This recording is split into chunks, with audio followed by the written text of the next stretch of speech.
How do you know if it's a sign or just a coincidence? Today, I'm going to walk you through how I recognize and interpret signs that I'm getting. The other day, I saw 5 deer over a 2-day period, including one deer in the shape of a nightlight. So, I wanted to break down the process that I use to then interpret the sign and how it gives me information that I can use for decision making. In this case, the deer sign helped me make a crucial decision that I was faced with. Recognizing and interpreting signs is something that anyone can learn how to do. And trust me, it is a life changing way to interact with the world. So if you're ready to learn how to recognize and interpret signs, let's get started. Hello and welcome. Danette here. Thank you for joining me on the Shine First Today podcast. If you're interested in learning how to be highly productive without feeling stressed out and overwhelmed, then you're in the right place. Please consider subscribing so that you can be informed when we release new episodes like this one. Let me quickly start by recapping the CALM method. This is the 4-step method that I use to help me with any issue or challenge that I'm faced with. In the 4-step method, the C stands for clarify. Clarify the issue that you want to work on. I think about why the issue is bothering me.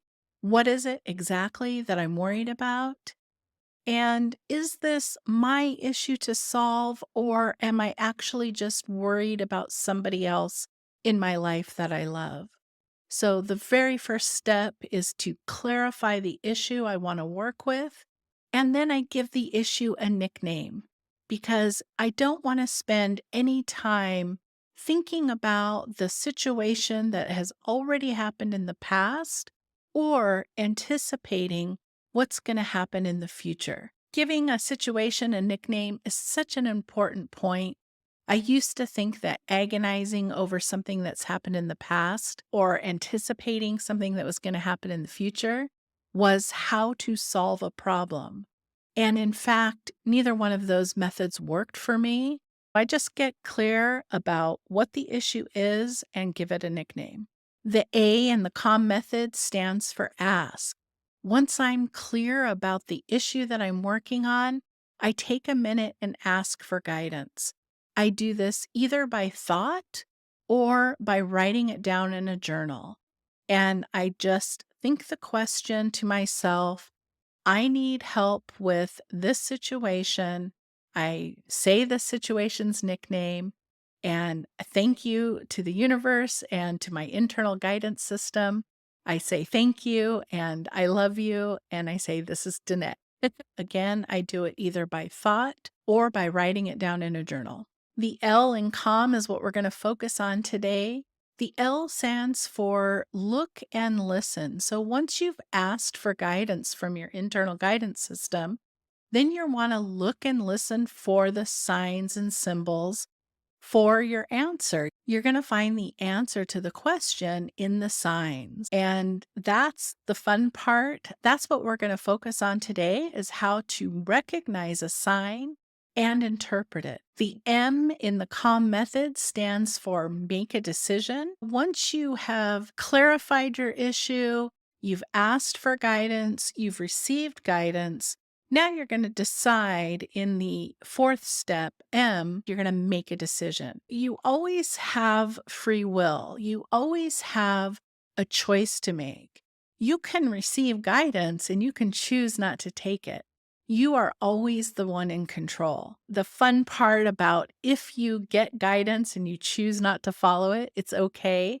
Your internal guidance system will just redirect you, similar to like your Maps app. That's why I like to call it an internal guidance system, because it will always take where you are and help you find the next optimal step. A few years ago, when I first started practicing this method, before I had a name for it, before I really knew what I was doing, I was asking for guidance and I started to see dandelions.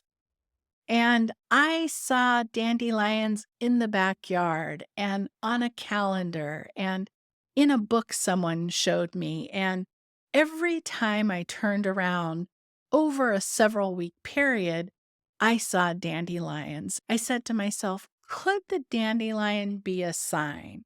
And I was like, but dandelions are like weeds, right? The a dandelion is like this junk flower that you don't want growing. I kept seeing it so many times.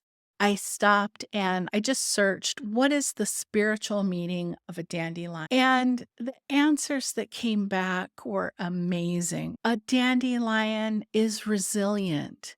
A dandelion is hardy. A dandelion can grow in the tiniest crevice or speck of dirt. It thrives in the absolute harshest conditions. And the spiritual meaning is that you can thrive and not only survive difficult situations and challenging situations. When I read all of that, I just sat there and just started crying because at the time I was going through such a difficult situation. So many challenges were I was faced with in my life at the time that this was happening. And to finally get the message about the dandelions, the message about love and resilience and not only surviving a difficult situation or a challenging, harsh conditions, but to thrive through it. It was so impactful and so meaningful that it helped me incorporate this way of being into my life. The other thing I learned was that I would just not wait so long to look something up. If I started to see something repeatedly, either a number or an animal or any kind of message, I would not wait so long to look it up. A few weeks ago, when I saw so many deer, I recognized that I was seeing a sign and I didn't wait as long to look it up. It started when we were driving in the car, and on the side of the road, I looked up and saw a deer. And that was really cool and fun. It's always nice to see, but not terribly uncommon. A few minutes later, I looked up and I saw a deer sign and I said, okay, but we're driving on the road and there's deer there. Then a little bit later, I saw a deer sticker on the back of a car. And all of these happened really close together. And I started to get like a little zing of energy. I started to get a little like feeling like that's a lot of deer in kind of a short period of time. When I went home that night, we were watching a movie and a deer played a prominent part in one of the scenes. So that was like four deer and it was standing out to me. So I thought, okay, this might be a sign. The next day, we went to a store called Bath and Body Works. They sell candles and lotions and things like that. I wanted to get a gift for my daughter in law, and I picked up some candles and some lotions for her. And on the way out, I looked up, and there on the shelf was a basket of deer-shaped nightlight. I've never seen a deer nightlight, and this wasn't Christmas. Who even thought to make a deer nightlight, and what was it doing in that store? It seemed so out of place. It was in that moment that I absolutely knew it was a sign, and I had to laugh because it's like this little fun communication that you're having with your internal guidance system. It's like, here, I'm showing you a deer on the side of the road. I'm showing you a deer sticker. I'm showing you this. But here, I'm showing you a deer in the shape of a nightlight. And that is really what set it over the top for me. That's the recognizing part of what we're talking about today. Now, the next step is, how do you interpret it? How do you interpret what a deer showing up mean? I have a system that works for me, and I would encourage everybody to develop their own system. Signs can come in all shapes and sizes, like we talked about before. They can be numbers, they can be animals. It can be a message you received in a dream or a conversation that you overheard. There's so many different kinds of signs, and the way that your internal guidance system is trying to give you information. One of the things you might be familiar with is something called a red flag warning.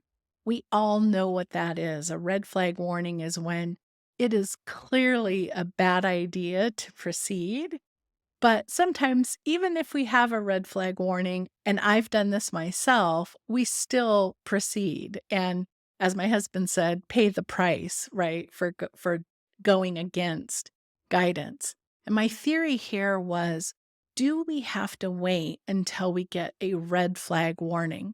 I mean, do we have to wait till the universe is like absolutely telling us not to go forward with something? Wouldn't it be better if we could just get the positive, the green flags, the little things like seeing a deer and interpreting what that means, or the dandelion? For me, my process is if I know it's an animal, I go to Animal Spirit Guides by Stephen Farmer. I'm going to read what the book says about a deer. If deer shows up, it means you've been involved in some aggressive negative circumstances and need to seek out safe, nurturing situations and people. More than ever, you need to trust your gut instinct. You're poised for an enticing adventure, one that will take you down many different paths and lead to many important insights. Be gentle with yourself and others. In thinking about that passage, the whole of my being reacted because it was absolutely true. I had been involved in a situation with some negative interactions with some people, and I did need to be around people that were maybe not considered toxic and that were supporting and loving and nurturing. And so that really resonated strongly. The second main point about trusting your gut instinct, that is talking about facing decisions. And to me, it's talking about relying on this internal guidance system that we're talking about. The next step was you're poised for an exciting travel. Poised for an exciting adventure. And if you remember a couple of episodes ago, we did planning an epic travel vision boards. I'm making plans to travel to 4 places next year that I've never been before using a vision board. And the last bit from the book was to be gentle with yourself and others. It is so easy to be compassionate towards a friend or a family member or loved one. It's so easy for us to be compassionate to someone else when someone else is struggling. But it is hard sometimes for us to be compassionate to ourselves, to be gentle on ourselves. Even though I'm aware of not pushing myself too hard and trying not to be critical of myself, I still fall into that trap sometimes. As I sat and thought and reflected on how the words in the book related to some different situations that were going on in my life, I was writing in my journal, and it was like this burst of energy came, and I realized that the deer also had significant meaning to a personal decision. I have a personal decision that I have to make. I have to choose between two different things.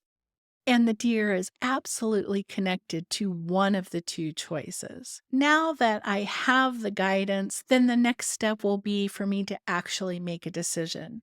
Now, I'd like you to take a turn and let us know in the comments below.